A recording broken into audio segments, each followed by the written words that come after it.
There we go. Welcome back, guys, to another YouTube video. It's been about a week since I've last recorded, and it's been about a week, no, like 5 days since we've last trained, because as you can still hear by Chloe, she's still pretty sick and nasally. I'm a little bit better now, but we have been sick for a while. We caught the AIDS down in Chloe's house, so we purposely didn't go down to her house the weekend before last because everyone in the house was sick, and then we went down last weekend. Still got fucking sick anyway. I literally got sick immediately. I was down there. We went down there Friday morning because I was working. And then I think Friday night, that night, I woke up in the middle of the night with a sore throat, and I was like, And then the next day, Saturday, it started getting progressively worse. Then by the time we got home Sunday, two of us were pretty fucked. You can still kind of hear it in my voice a little bit, but I'm not bad. Woke up this morning and my Oura ring told me that my body temperature is actually normal this morning, whereas the last couple of days it was plus 0.5 degrees. Chloe was plus 0.7. It was 8. 0.8. 0.8 last night, was it? The last 2 nights. Oh fuck, so you're actually getting sicker and I'm feeling fresher. But look, 5 days off the gym now, I think the two of us are just itching to get in and just get moving and doing something. I think the last couple of days as well, my weight has been kind of all over the place because my digestion has been all over the place, because my output has been much lower. It's been 4 to 6k steps, and meals have been going in a little bit slower. I've been feeling a little bit so just need to get in now and just get moving, get a couple of steps in today, get a gym session in the morning, just get our kind of routine back, because we've been really sleeping in the last couple of mornings. And look, it has been needed, I do think, because we were actually fucked. It wasn't even a matter of me being oh yeah, I kind of feel 60-70% I'm going to go in and push through a session. It was nah, I'm bollocks here. I need to take the rest, and I kind of needed a forced deload anyway, because I think since last 9 weeks, I'd say, when I was post-show, a week or two was Devolume sessions, and since then it's been pretty full throttle, which would be about 2 months up until now. So forced deload probably needed, to be honest. But we're in for legs today. Legs Devolume. It was meant to be pull, but I'm actually not going to train pull because I had a bad jab in my left lat there, or Chloe actually pinned me badly, which is after flaring up. Because I don't want to do them. Yeah, it's because she doesn't want to do them, so she just absolutely fucks me up sometimes. He still makes me. Sometimes when I'm annoying her, she just fucks me right up with the pins, and then she shoots them in about 2 seconds. I'm like, Chloe, go a little bit slower. Some mornings she just couldn't be able for it. So I can't reach around here, you see, because I'm actually just too jacked. I'm way too massive at this stage that I actually can't reach my rear delts and my lats. So Chloe has to do it for me. When we first started meeting, she said these exact words to me: I didn't sign up for a natty boyfriend. So, and that's a direct quote. So this is what she signed up for. This was in the fine print of the contract that she signed. Dotted the T's, crossed the I's. No, crossed the T's and dotted the I's. I think I just called you out saying that you weren't natty. Yeah, but then there was something else that happened anyway, and you said I didn't sign up for a natty boyfriend. She knows she said it, and now she can't ever go back on it. And she knows that. So anyway, we're in for legs Devolume today because my lat is fucked. So I'm going to take you through the session, and I thought today would be a good time to run you through exactly how I go about devoluming during my sessions, because it depends what I'm doing body part by body part, or it depends how fucked I am, what way I generally tend to run my devolume. So I'm going to take you all through that today and hopefully provide a little bit of value. So there you go. I'm going to wrap this little intro up here because Chloe's actually bursting to go to the toilet, and she's my resident spotlight professional. So we'll catch up to you in the gym, guys. Bye. So first segment of this workout, I suppose you could call it, is going to be the arms and shoulders portion. Okay, so we've got a single seated dumbbell curl followed by a skull crusher with the kind of easy bar here. Okay, now because this is a devolume session, the whole purpose of the devolume session, there's going to be two kind of things we want to do here: reduce the total volume of the session, and kind of, for me, reduce the actual time spent in the gym, right? Because I've found in the past, and with my experience kind of running devolumes, and just when I'm fatigued in general and I need to actually pull back, it's the time spent in the gym that really fatigues me rather than the work I'm actually doing. I've found that complete day's rest from the gym generally tend to work really well for me, because if I just go straight into doing devolume sessions, I find that that fatigue just like sticks. It just stays there. It just doesn't go away at all. You know, it kind of takes a while for me, once I actually find myself in a little bit of a hole, to shake a lot of that fatigue. And I find just like constantly going into the gym, even if I'm doing reduced volume, just generally tends to fatigue me. And I don't know, is that partially mental fatigue as well as physical fatigue?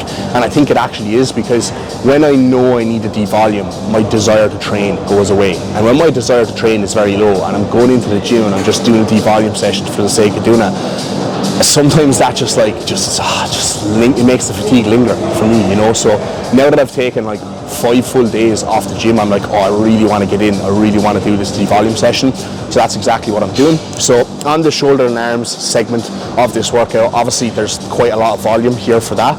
Now, I want to reduce the volume, but I also want to reduce the time it's going to take me to just like do this segment of the workout. So normally I'll have one set of 10 to 12, and then I'll have my cluster sets for arms. Today, I'm just going to do my set of 10 to 12, okay? I've got 17.5 kilo dumbbell here for the arm work, and then I've got a 35 kg easy bar for the tricep work. Sorry, I meant to say bicep work and tricep work, okay? Exact same weights I would have done the last time. Now, my rep range is 10 to 12. Last time I got 13 reps with the 17.5 kilo dumbbells, and I got 12 reps with the 35 kg easy bar curl. So in a normal session, I would take a load progression here. However, a rule of thumb that I follow for 95% of my devolume sessions is low load progressions, right? Even if I'm due a load progression, like obviously I hit and I actually went over the top of my rep range the last time I done this session. But today, I'm gonna stick with the same load, and if I get an extra rep, great, fantastic, but I'm not going to like push the boundaries and take that load progression, right? And this isn't just for arms, this is mainly for the bigger exercises. Like on arms, it wouldn't really kill me if I did 20 kilo dumbbells here for one set on my biceps instead of the 17.5s, right? It wouldn't kill me, I'd be fine, I'd recover great after it. But it's just like those bigger fucking exercises, like let's say for example today I'm doing an RDL, right? If I took a fucking load progression on that and then I tried to push the whole way to failure, is that really going to shake off the fatigue? Probably not, right? So one of the hardest parts of devoluing for me, and as I've kind of progressively, you know, gotten better at doing devolumes or taking deloads, I suppose, it's been that mental aspect of like trying to switch off, or trying to like wind down the dial a little bit and not like pushing myself the whole way to failure, or not taking the piss, or not going in and doing one set and being like, oh no, I actually feel really good here, and then fucking absolutely rinsing yourself on all your exercises, getting home and realizing, oh Jesus, I'm after digging myself in a hole again, okay? So you got to be smart with that. So I'm not going to like record these sets on arms or shoulders, just going to fucking bore you by doing that. I've got 3 sets on shoulders, to be honest, there, because they're line cuff ladder raises, I'll probably do like 2 sets, okay, just for a little bit of extra volume. And generally on a lot of my devolume sessions, that's what I'll tend to actually do. I normally have 3 sets for like arms and shoulders. I'll do like 2 of those 3 sets, generally like the higher rep ones. But for the legs, I'm going to walk you through exercise by exercise, specifically what I'm doing there, set-wise, rep range-wise, and all that other sort of stuff, because they're probably going to vary exercise by exercise, and I'm just going to go through those individually so you can get a little bit more of an insight. So there's another 4.5 minute long clip, but hopefully there's a little bit of value in there for you. So I'm going to box off arms now, and I'll catch up with you for adductors next, I believe. To the legs now, and as I would have mentioned in the previous video, this adductor is very light. Okay, so on this day, I'm meant to have a set of 8 to 10, a set of 5 to 15. Obviously, a set of 8 to 10 is like way too light. Now, normally for an adductor in this session, I'd probably do like a back offset at higher rep range, right? That's a mean 12 to 15. Here, right, just to alleviate a little bit of fatigue, I'm not going to do like that 5-second hold and squeeze at the top. I'm literally just going to try and do as many reps with the full stack as I possibly can for one rep here. Normally with the volume sessions as well, what I would do is leave 1 rep in reserve across the board. Now, I didn't leave a rep in reserve for arms and heads, because like this would be like, you know, they're just very small body parts that recover quite well. They don't really affect anything else I'm doing on this day too much. So I just push the whole way to failure then, and I really need to go arms and heads, okay? That's probably the way I'm pushing failure there. But here I probably will leave like 1 rep in reserve, you know, on the RDL, get the right feet, 2 reps in reserve, and then on the other exercises, just go by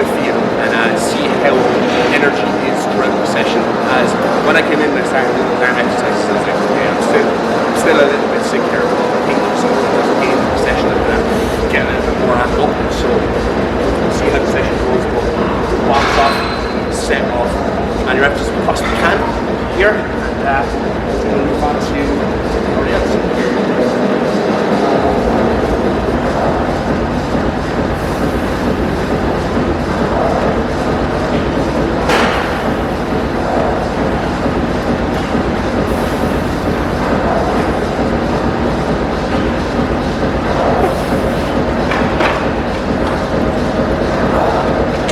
That's like 18 reps there with a rep in reserve on the full stack, so yeah, it's definitely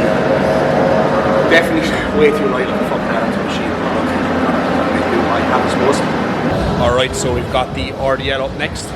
I've just done my warm-ups there, feeling pretty good, bar the lower back just feeling like a little bit unstable. I think the frequency of the amount of like hinges I've been doing has been upped quite substantially, so I think after those like deadlifts I did 200 kg for 6 there about a week and a bit ago, I think like my body is still just like acclimatizing to like the loading and the lower back just recovering. But that was one thing that like so far I've actually found I've been pleasantly surprised with, is like my lower back strength, my brace and my erector strength has come up quite substantially since the hinging has been up, the frequency of the hinging has been up. So I'm going to aim to get 8 reps here.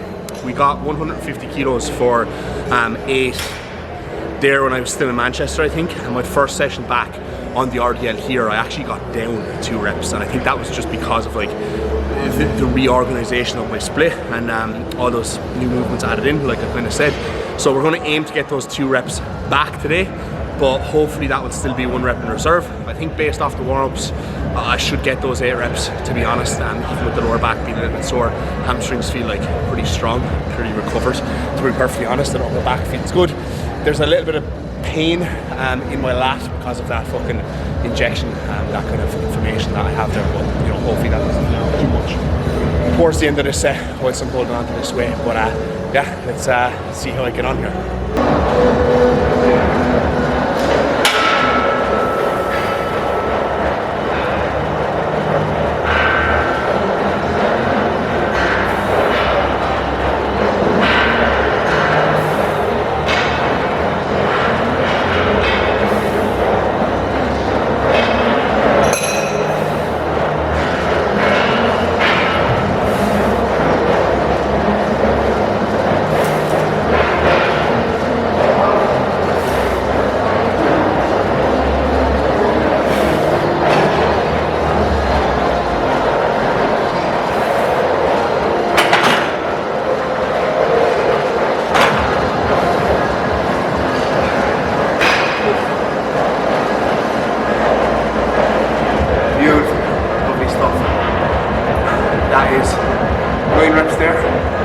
Still with a rep in reserve, and I was super fucking happy with the form there.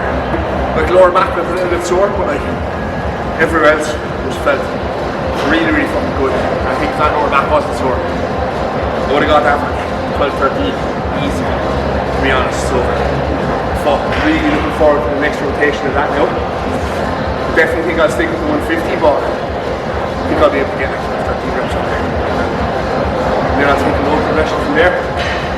Okay, next up we have got the world's most difficult pinch-up squat to actually get into. Look at this shit.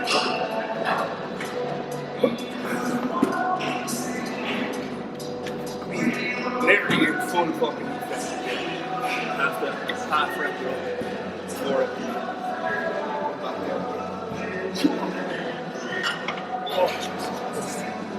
Yeah, definitely not made for people who are over 5'8". Well, 5'11", 1.75 by the way.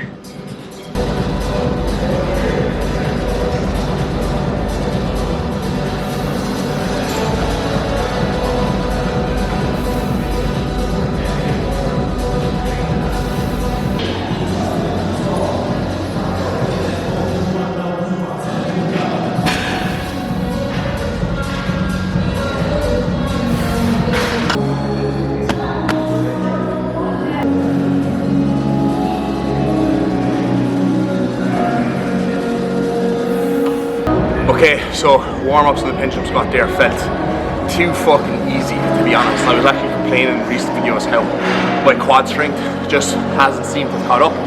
Today, quads feel fucking amazing. So when it's there, when it's on, fucking take it, you know what I mean? So I'm breaking my my rule here. Well, I'm not exactly breaking it, because I did say 95% of the time I don't take a load progression. But in scenarios like this where everything is just feeling so fucking easy, I know I only have one set here, not two, I'm going to go for that higher weight.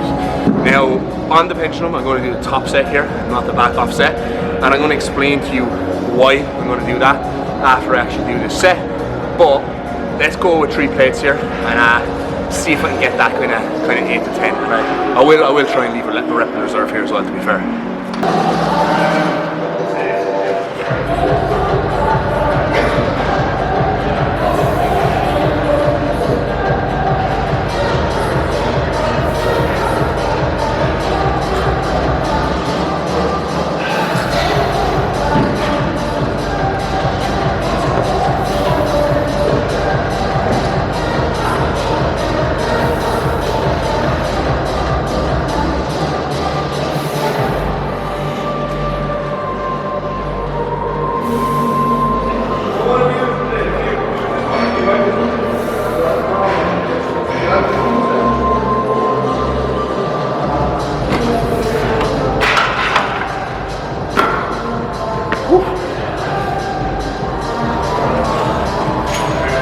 Reps there, pretty fucking happy with that. That was, probably 2 reps in reserve, to be honest, but I'm very happy with that. 10 kg up and like a rep down, I think, maybe, or maybe a rep up, I'm not entirely sure, but that's very fucking decent. Now I don't know, is that just the strength coming back in my quads, or the fact that I haven't done the Stairmaster in a good couple of days, but we'll see. Once the cardio goes back in tomorrow, and then after push and pull for the next leg day, I'll know then if it's the cardio that was affecting my quads, or whether they are actually recovering now. So whilst I'm catching my breath here, after that pendulum stops the squat set, in between doing my Bulgarian split squats, I'm going to talk about top sets, back off sets in relation to the volume periods, right? So when I first started off with Cuba, it was always like back offsets only for the volume period, and stick with that. As we kind of moved along, we tried a few different things. I've done the volumes where it's been top sets only, and I've done the volumes where, you know, it's been a mixture of both. But I kind of, throughout the last 2 or 3 years, have kind of perfected body part to body part, exercise to exercise, what I deem is best for me personally when it comes to the voluming. Okay, so with my legs, I find it's important to really keep that strength, right? So on an RDL, on a pendulum squat, even on like the leg extensions and stuff like that, I generally tend to go for the top sets there and try and hold on to that strength, right? For like leg curls and hamstrings, generally go for the higher reps and the lower weight, because I just feel like in general hamstrings is just one of those body parts. I just get a better pump, better contraction when I'm like going lighter and focusing on form more rather than just shifting heavier load, and I like higher reps for hamstrings, so that's why I choose the back offsets for those, right? Now when it comes to other body parts, like say for example chest, I find when I need the volume, right, my push progression always slows down a ton. So for me, it's actually backing off like the load that really helps my chest recover. So if I've been pushing for ages and I'm doing like 3.5 plates on a fucking incline Smith press, I just can't get past 8 reps, or I can't get past 9 reps, right? If I go like a week, 10 days without doing that really heavy load, and I just back off and do like much lighter weight for higher reps and don't push the whole way to failure, when I go back in after that kind of period of devolume where I've just done back offsets only, my top sets just fly up in strength again, right? So for me, with push, it's always back offsets only. For legs, mainly generally tends to be kind of top sets, and for pull, again, mixture of both, dependent on how I actually feel. Generally for lat work, it's the back offsets, higher volume, so I just find I get a better pump in my lats that way. And for rows, I just like to do the heavier stuff again to try and hold on to that strength, right? Because sometimes after devolume periods, right, especially if it's a long devolume period where I've taken like 3 or 4 days rest and then I've had 2 or 3 devolume periods, right? It might be 10 days, maybe 2 weeks before I've done like a full volume session to a full volume session. And when I go in and I do my full volume session again, I'm like, fuck me, I'm like, fair week, what's after happening? It's like you're almost in a detrained state. So that's why I kind of like to do the top sets sometimes, and then that kind of lowers the volume even more, because obviously if you go into the gym and you do like your back off sets only, they generally tend to be a higher rep range, so you're probably doing like 60, maybe 65 to 70% of your overall volume, right? But if you do top sets only, probably doing like 40%. Yes, it is heavier load, so that's going to account for more of the volume, but it's way less reps generally than the back off sets tend to be, right? So you're actually doing even less volume again by doing mainly top sets and you're holding on to your strength. So for me, I just find that's kind of a win-win. As for me personally now, again, this is like 2.5 years of just trial and error and just trying out different things and finding what works the best for me. So now when Kuba tells me, you know, 3 days rest, this devolume, this many devolume sessions, that many devolume sessions, you know, I know what I'm doing when I go in to do those devolume sessions. A lot of times with my clients, you know, I just tell them standard devolume, you know, just back off sets only, you know, don't go to failure, leave a rep in reserve. That generally tends to work quite well for the majority of people.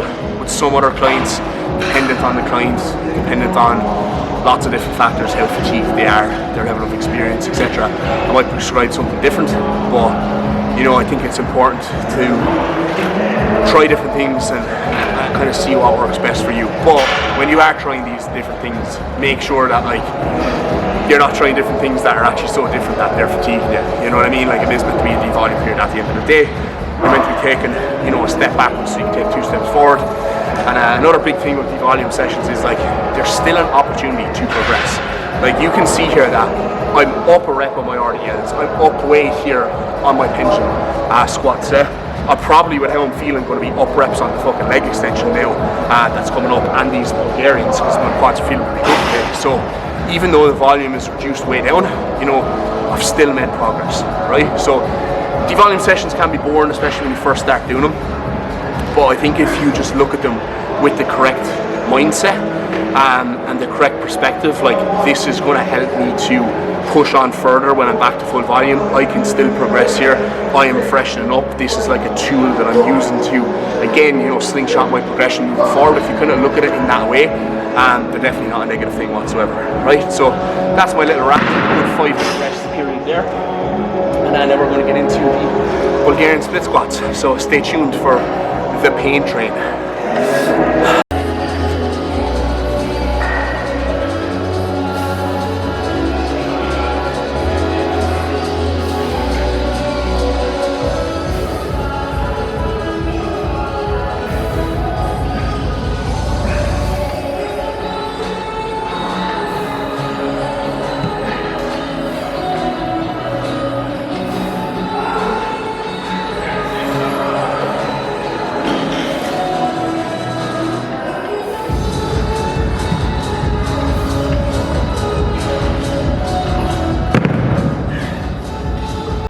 Alright, so up next we've got the hamstring curl, and as I mentioned in that previous clip, for hamstrings, I like to kind of stick with back offsets and go into the higher rep range. Now, for this exercise in particular on this day, I've got 2 sets of 10 to 12, and 1 set of 15 to 20. So I kind of have 2 top sets of the back offset. So today I'm going to do 2 of those sets, but I'm going to do 1 set of 10 to 12, and then I'm just going to do a set of 15 to 20. So I am kind of still technically doing top set, but it's not really, because I got 68 kilos, yeah, 68 kilos from 12 reps the last time, so I'm doing all progression, but I won't take that. I'll do 68 kilos now, and I reckon I'll probably get somewhere from 13 to 15 reps on that, and then I'll go lighter and I'll go from 15 to 20 rep range. So I'll still probably be doing higher reps here. I'll go that 10 to 12 range, I imagine. So you can see I'm kind of splitting what my top set rep range is, what my back offset rep range is, like a 1 set of 10 to 12, and a 1 set of 15 to 20. I'm aiming to get in between those, so 12 to 15. So normally 12 to 15 on this day, that's what I'm going to aim for, so that's not a complete top set. it's like a between set. It's like a half back off set. With a half back off set. That's good. But that's what I aim to do here, guys. Let's see how we get on. We can form.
So 14 reps there, as you can see, pretty much bang on what I anticipated. When you kind of have been doing this for like training or volumes or whatever, you get like a really good gauge of what you're actually going to be able to hit. Like you get really good at guesstimating things, and that's not to say that like I thought I was going to hit 13, 14 or 15 there, and I put that 14 number in my head, and then I just got that and hit that, and it actually was a failure. Like you can see that last rep moved a lot slower there. Like I might not be got an extra rep there, so that might have actually been a failure. But you know, the longer you can do this, and especially if you actually how to take steps to failure, actually where your failure is, you get really good at making these guesstimations, right? So, you know, all it takes is a bit of experience. I think when you start off when you're a bit of a beginner and you're doing the volume sessions, or when you have rep ranges in particular that you need to hit, it's very hard to actually know what ways to use them to hit those rep ranges. Especially if you're just constantly training to failure. We see it all the time with my clients, with their execution tips, where they make improvements in form. Yeah, that's great, mate, you know, keep going. Like you can hit failure there, then the following week they've increased the weight and it looks the exact same, it looks just as easy as the week before, they're still not going to failure. It's like you can still increase the weight on the bar week after week after week and not actually make that much progress if you're not making it. You know, if you have a set of 10 to 12 on a fucking pendulum squat, right, and you're not going to failure, it's not really going to be wrong. You know, like, you see it all the time, guys do it, and like they look like they literally get 17, 20 reps. So just make sure, guys, like you are pushing yourself all the way to failure, because otherwise, you can here, the volume session, your entire training is just going to be volume training, unless you actually take yourself to failure. I always give the analogy to my clients, like, until you are on the leg press someday, and the leg press literally comes back down to the top of you, I wouldn't recommend it. Well, it's happened plenty of times. The leg press literally falls back down the top of you. You do not know where your point of failure is, okay? So stop fucking doing that, man. Alright, so last exercise up. Well, second last exercise up. I'm not going to record calves. It's calves, like, you know what I mean? I do fucking train them though. I do fucking train them. I mean, calves are grown boys. So, leg extension. Again, top set here. I'm going to go with the 89 kg. This is another exercise where I actually hit my top set, like the top of my top set rep range last time. So I did 89 kg for 10 reps. So I meant to take it out of progression, but I'm not gonna. I'm gonna stick with the 89. So I reckon I'll probably get like 12 reps here. You know, these estimates I make, guys, they're not always going to be right, okay? But I think it's going to be in and around there. So hopefully I actually do. That's going to be embarrassing because your session is going good so far. New session, man, like Jordan.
actually on that Bulgarian split spot as well.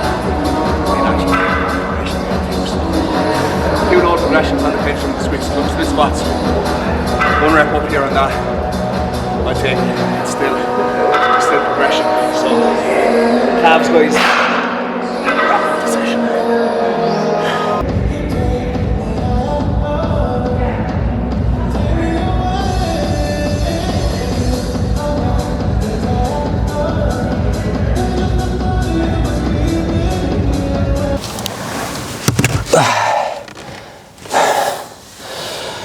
Alright, devolume legs wrapped up. Longest devolume session of my life, probably because I had to record. Chloe was actually done About an hour. way before me for once. So pretty good session. Towards the end I started to get a little bit gassed out. I feel like my breathing was a little bit like, you know, cut from being like a little bit chesty and a little bit blocked up the last couple of days. But strength was in a surprisingly very good spot, which probably shows that I was definitely due a deload. A little bit of rest, especially with how much better my quads felt today. So that's very positive. How was your session, Chloe? Actually good. I feel like I was gassed out on my last 3 exercises. Yeah, I was the exact same. Just felt that like out of breathness kind of, and you know when you're like breathing, it's kind of like almost like stings, or it's almost like someone's like winding you.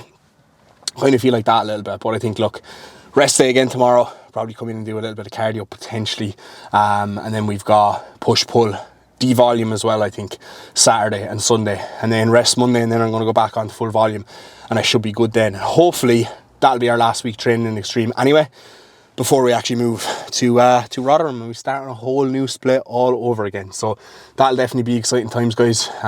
Just waiting on the text to tell us that the gaff is all done for us, ready for us to move in. So that'll be exciting times. Can't wait to actually get over there and obviously document all that and doing up the house and all that other sort of fun stuff. But if you liked the video today, guys, make sure to like the video, make sure to subscribe if you're new here and you've actually made it this far, and we'll catch you in the next vlog. Bye.